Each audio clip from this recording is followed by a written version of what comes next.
ఏదైతే కళ్యాణ లక్ష్మి బ్యాంక్ కుమారుడు రైతు బీమాను ఆపరేషన్లు ఈ రేవంత్ రెడ్డిని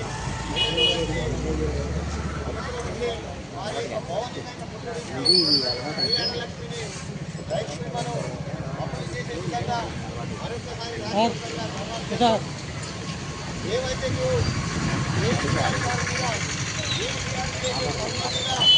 వారి యొక్క నిదర్శనమే కళ్యాణ లక్ష్మి చెప్పులు ఆపేయడం జరిగింది. కేవలం వారికి పేరు ఈ యొక్క పేరు చెప్పులని పదే పదే రేవంత్ రెడ్డి గారు చెప్పడం వల్లే ఈరోజు వారు అమలు చేసిన 1,16,000 కళ్యాణ లక్ష్మిని రానియకుండా ఈ యొక్క కార్యకర్తలతోటి కోర్టులో కేసు ఇచ్చి దాన్ని ఆపే విధానం ఇస్తున్నారు. మా నాయకుని ఆరోపాలు చెప్పడానికి నీ తాత నీ ముత్తాత నీ దేశములు వచ్చినా కేసీఆర్ గారు చేసిన పనులను ఎప్పటికీ మర్పించలేవని మరొకసారి తెలియజేస్తూ నీకు చిత్తశుద్ధి ఉంటే నీ మంత్రులకు చిత్తశుద్ధి ఉంటే త్వరలో రైతు కళ్యాణ లక్ష్మిని మరి రైతు బీమాను కూడా అమలు